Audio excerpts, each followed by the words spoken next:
Hello friends, नमस्कार। आप सभी का स्वागत है आपके अपने channel Yashvi tips and tricks में। फ्रेंड्स, आज हम आप सभी को हिंदी व्याकरण के महत्वपूर्ण थ्योरी क्लास के बारे में बताएंगे। तो चलिए फ्रेंड, स्टार्ट करते हैं आज के महत्वपूर्ण सेशन को। आज का सेशन सभी एग्ज़ाम्स के लिए बहुत ही महत्वपूर्ण है। हिंदी व्याकरण, इसमें हम वर्ड, स्वर और व्यंजन, स्वर के प्रकार, व्यंजन के प्रकार, अल्प प्राण, महाप्राण, सघोष और अघोष के बारे में बेहतरीन ट्रिक्स के माध्यम से जानेंगे।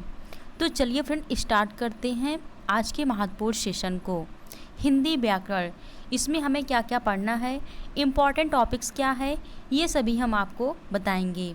जैसे रस, छंद, अलंकार, संधि, समास, कारक, वचन, लिंग, सर्वनाम, संज्ञा, ये सभी जो है हिंदी व्याकरण के महत्वपूर्ण टॉपिक्स हैं।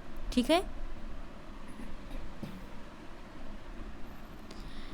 व्याकरण वह ग्रंथ है जो हमें किसी भाषा के शुद्ध लेखन, शुद्ध उच्चारण और शुद्ध प्रयोग का ज्ञान प्रदान करता है।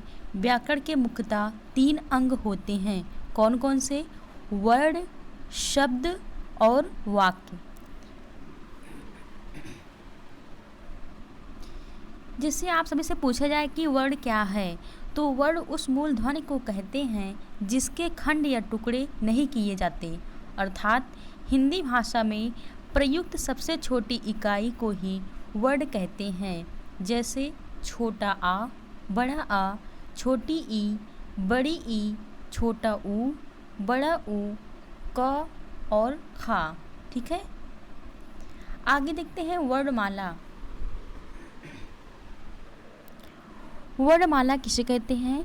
तो वर्णों के व्यवस्थित समूह को वर्णमाला कहते हैं। हिंदी में कुल वर्णमाला 52 होते हैं, जिसमें पहले स्वर वर्णों तथा बाद में व्यंजन वर्णों की व्यवस्था की गई है। यदि आप सभी से पूछा जाए कि मूल वर्ण कितने होते हैं, तो 44 होते हैं, जिसमें 11 स्वर होता है और 33 व्यंजन होते हैं। ठीक है। किसको छोड़ करके? अंग, आहा, ड़, ढ़, छ, त्र, ज्ञ और स्रा, इन सभी को छोड़ करके 44 वर्ण होते हैं। उच्चारण के आधार पर कुल कितने वर्ण होते हैं? तो 47 यानी 47 वर्ण होते हैं, जिसमें 10 स्वर होता है और 37 व्यंजन होते हैं। नेक्स्ट है कुल वर्ण कितने होते हैं? तो 52 होते हैं, इसमें 13 स्वर होता है और 39 व्यंजन होते हैं। नेक्स्ट है लेखन के आधार पर वर्णों की संख्या। तो लेखन के आधार पर वर्णों की संख्या 52 होती है, जिसमें 13 स्वर होते हैं और 39 व्यंजन होते हैं। ठीक है। नेक्स्ट है मानक वर्ण। यदि आप सभी से पूछा जाए कि मानक वर्ण कुल कितने होते हैं, तो मानक वर्णों की संख्या 52 होती है, जिसमें 13 स्वर होता है और 39 व्यंजन होते हैं। मानक देवनागरी वर्णमाला। उच्चारण और प्रयोग के आधार पर हिंदी वर्णमाला के 2 भेद किए गए हैं। पहला है स्वर और दूसरा है व्यंजन। आगे देखते हैं। उच्चारण के समय की दृष्टि से स्वर के 3 भेद होते हैं: ह्रस्व, दीर्घ, प्लुत। ह्रस्व किसे कहते हैं, इसके बारे में हम सभी जानते हैं।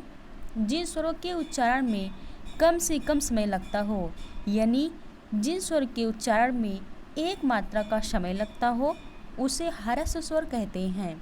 इनकी संख्या 4 होती है। यदि आप सभी से पूछा जाए मूल स्वरों की संख्या कितनी होती है, तो 4 होती है: छोटा आ, छोटी ई, छोटा ऊ और री। ठीक है। नेक्स्ट है दीर्घ स्वर। दीर्घ स्वर किसे कहते हैं? तो जिसमें दोगुना यानी 2 मात्रा का समय लगता है, उसे दीर्घ स्वर संधि कहते हैं। दीर्घ स्वर कहते हैं।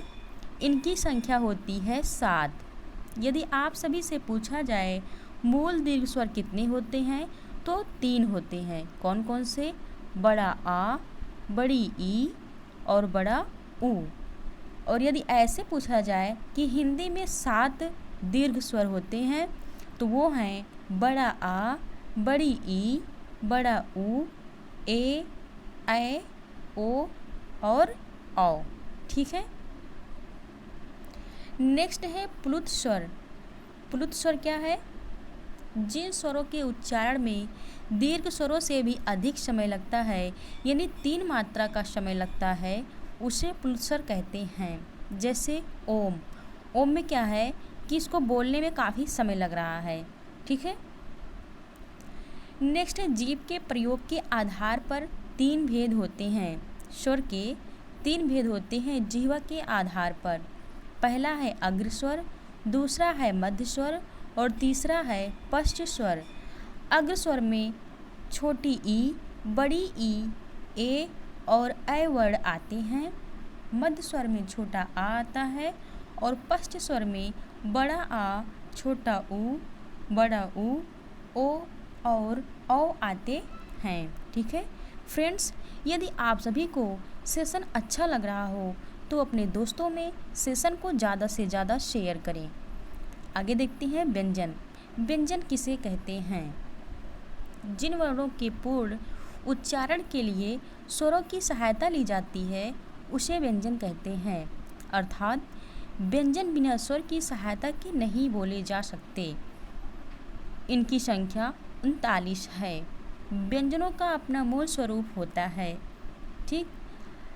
नेक्स्ट है व्यंजन के कितने भेद होते हैं? तो व्यंजन के 3 भेद होते हैं, स्पर्श, अंतस्थ और ऊष्म। आगे देखते हैं स्पर्श व्यंजन क्या है। इन्हें 5 वर्गों में रखा गया है और हर वर्ग में 5-5 व्यंजन हैं। हर वर्ग का नाम पहले वर्ग के अनुसार रखा गया है, जैसे का वर्ग, चा वर्ग, टा वर्ग, ता वर्ग और पा वर्ग। ठीक है।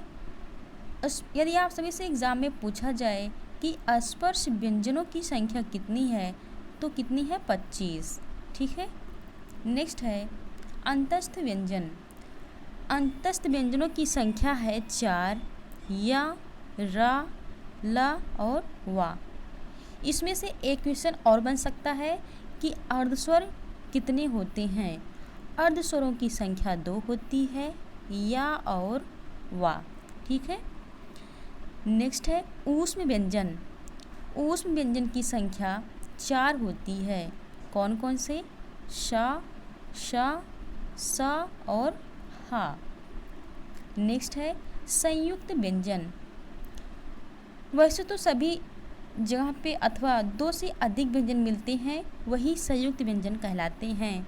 जैसे संयुक्त व्यंजनों की संख्या होती है 4, छ, त्र, ज्ञा और श्रा। कौन कौन से वर्ड से मिलके बना है? हलंत का प्लस मूर्धन्य श से छ बना है। हलंत जा प्लस त्रा से ज्ञा बना है। हलंत ता प्लस रा से त्रा बना है। हलंत शा प्लस रा से श्रा बना है। ठीक है। नेक्स्ट है अनुस्वार और अनुनासिक। अनुस्वार क्या है? इसका प्रयोग पंचम वर्ण के स्थान पर किया जाता है। जैसे गंगा है तो गंगा, पंचम वर्ण के स्थान पर अनुस्वार का प्रयोग किया जाता है। नेक्स्ट है अनुनासिक।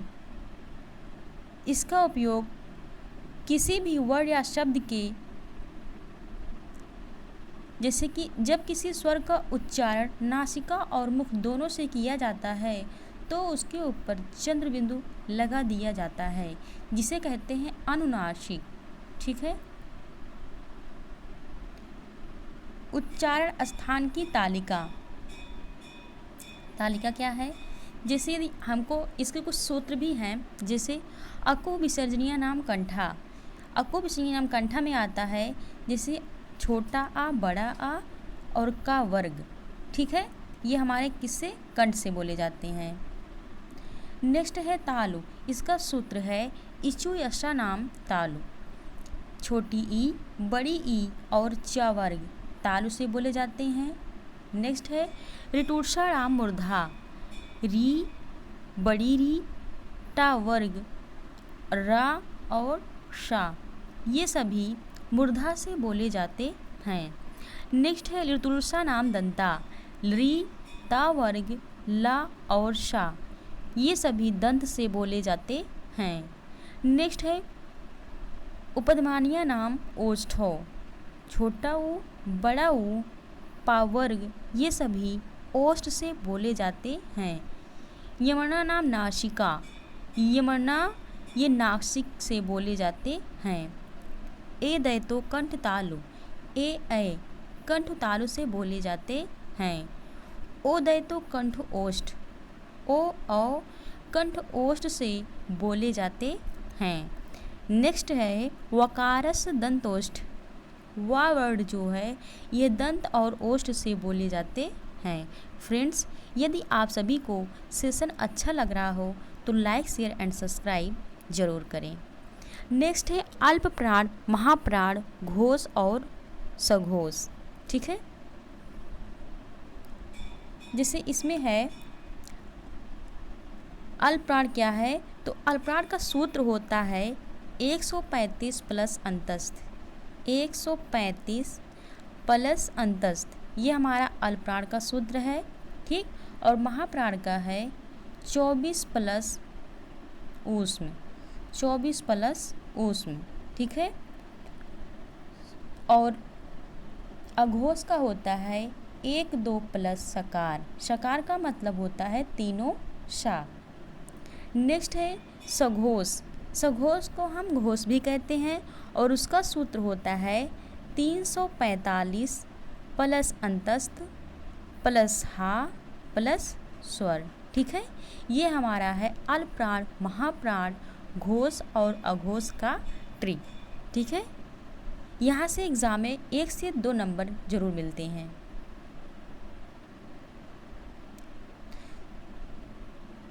तो फ्रेंड्स, आज की क्लास यही तक।